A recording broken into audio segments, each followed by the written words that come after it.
Hello students, कैसे हैं आप? आशा करती हूँ कि आप सभी अपने घरों में सुरक्षित हैं। सुगम भारती के पिछले वीडियो में हमने पाठ 22 जीत पाठ का शास्वर वाचन किया। आज हम इससे प्राप्त अनुभव विस्तार को साझा करेंगे और प्रश्नों के अभ्यास करेंगे। तो चलिए शुरू करते हैं। वस्तुनिष्ठ प्रश्न के पहले का है सही जोड़ी बनाइए। इलाज कहाँ होता है? अस्पताल में। स्कूल में कौन होता है? प्राचार्य। प्रतियोगिता में पुरस्कार मिलता है और ब्रेल एक लिपि है। वस्तुनिष्ठ प्रश्न के पहले का खा है दिए गए शब्दों में से सही शब्द चुनकर रिक्त स्थान की पूर्ति कीजिए। उसके उठे हुए अंकों को खाली स्थान वह एकदम सही समय बता देता है। इसके ऑप्शन है पढ़कर और छूकर, तो इसका सही ऑप्शन है छूकर। उसके उठे हुए अंकों को छूकर वह एकदम सही समय बता देता है। फिर है कलकत्ते में खाली स्थान पूजा के दिनों में चहल पहल रहती है। इसके ऑप्शन है दुर्गा और लक्ष्मी। तो हम सभी जानते हैं कि कलकत्ता में दुर्गा पूजा के दिनों में चहल पहल रहती है, तो इसका सही ऑप्शन है दुर्गा। ठीक है। नेक्स्ट है वह आंखों का काम अपने खाली स्थान से लेता है। ऑप्शन है हाथों और पाँव, तो वह अपने आंखों का काम हाथों से लेता है। नेक्स्ट है इस साल शीला खालिस्तान की परीक्षा दे रही है। ऑप्शन है 7वीं और 8वीं। इसका सही ऑप्शन है 7वीं। ठीक है। शीला इस साल 7वीं की परीक्षा दे रही है। अब अति लघु उत्तरीय प्रश्न। निम्नलिखित प्रश्नों के उत्तर एक एक वाक्य में लिखिए। प्रश्न का है सोमा के घर छुट्टियां बिताने कौन आया था? इसका उत्तर है सोमा के घर छुट्टियां बिताने उसकी कलकत्ते वाली मौसी और उनकी लड़की मधु आई थी। ठीक है। सेकंड है मधु और सोमा घूमने के लिए कहाँ गए थे? तो इसका उत्तर है मधु और सोमा शीला के घर उससे मिलने गए थे। गाहे दुर्घटना के बाद शीला ने किस स्कूल में दाखिला लिया? इसका उत्तर है दुर्घटना के बाद शीला ने विकलांगों के स्कूल में दाखिला लिया। गाहे नेत्रहीन छात्र किस लिपि द्वारा पढ़ते हैं? इसका उत्तर है नेत्रहीन छात्र ब्रेल लिपि द्वारा पढ़ते हैं। लास्ट है शीला ने किस प्रतियोगिता में प्रथम पुरस्कार पाया? इसका उत्तर है शीला ने चित्रकला प्रतियोगिता में प्रथम पुरस्कार पाया। फिर है लघुत्तरीय प्रश्न। प्रश्न नंबर 3 निम्नलिखित प्रश्नों के उत्तर 3 से 5 वाक्य में लिखिए। प्रश्न का शीला खाली समय में क्या करती थी?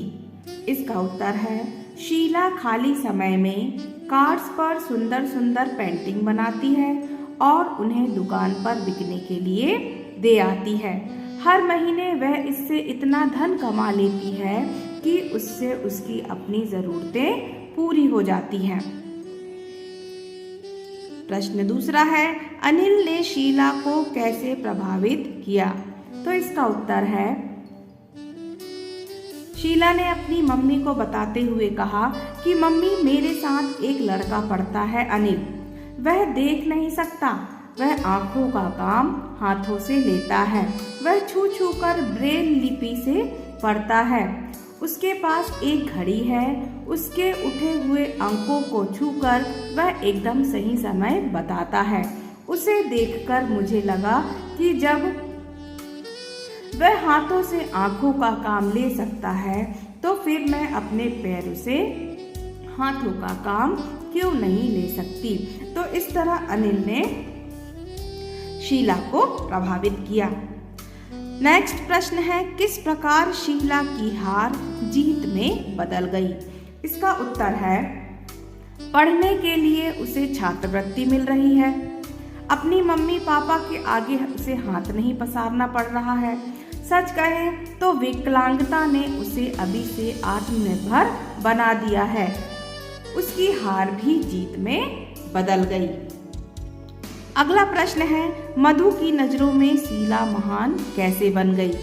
इसका उत्तर है, मधु ठगी सी बैठी सुनती रह गई।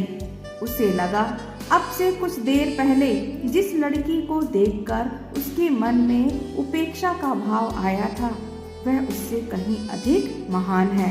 मधु की नजरों में शीला ऊंची, बहुत ऊंची उठ गई। अगला प्रश्न है, भगवान जब किसी से कुछ छीनता है तो उसे कुछ देता भी है। इस वाक्य का आशय उदाहरण सहित दीजिए। इसका उत्तर है,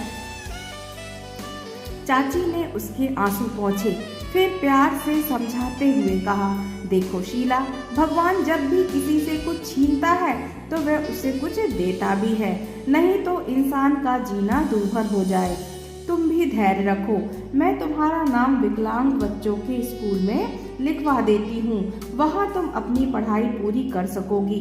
हिम्मत हारने से तो कुछ भी हाथ नहीं लगेगा बेटे। तो ये थे लघु उत्तरीय प्रश्न और उसके उत्तर। अब हम भाषा की बात देख लेते हैं।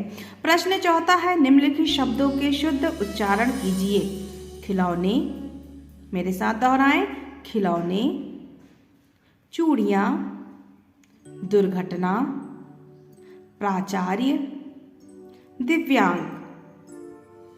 एक बार पुनः दोहराएं, खिलौने, चूड़ियाँ, दुर्घटना, प्राचार्य, दिव्यांग।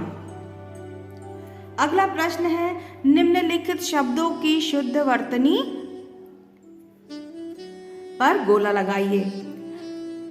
तो यहाँ आश्चर्य, आश्चर्य, आश्चर्य, तो इसकी शुद्ध वर्तनी है आश्चर्य। ठीक है। फिर घड़ी, धड़ी, खड़ी, इसकी शुद्ध वर्तनी है घड़ी। अपाहिज, अपाहिज और अपाहिज, तो इसकी शुद्ध वर्तनी है अपाहिज। ठीक है। प्रश्न अगला है, नीचे कुछ शब्द और उनके विलोम शब्द दिए हैं, इन्हें छांटकर अलग कीजिए। तो यहाँ शब्द दिए हैं, ऊंचा, सहज, स्वस्थ, अप्रसन्न, नीचा, असहज, अस्वस्थ, अपेक्षा, उपेक्षा और प्रसन्न। ऊंचा, ऊंचा का विलोम शब्द है नीचा। सहज, असहज, स्वस्थ, अस्वस्थ, प्रसन्न, अप्रसन्न, अप्रसन्न, प्रसन्न और लास्ट है अपेक्षा का विलोम उपेक्षा। ठीक है। प्रश्न नंबर 7वां है, निम्नलिखित अंग्रेजी शब्दों के हिंदी अर्थ लिखिए। पहला है डॉक्टर। डॉक्टर का हिंदी शब्द है चिकित्सक। फिर है स्कूल। स्कूल का हिंदी शब्द है विद्यालय। पेंटिंग। पेंटिंग का हिंदी शब्द है तस्वीर या चित्रकला। कोर्स। कोर्स का हिंदी शब्द है पाठ्यक्रम। सीनरी। सीनरी का हिंदी शब्द है दृश्य। तो स्टूडेंट्स, आज के लिए इतना ही। आज का आपका होमवर्क है, इन प्रश्नों का पुनः अभ्यास करें और इन प्रश्नों को अपनी उत्तर पुस्तिका में लिखें। Okay students.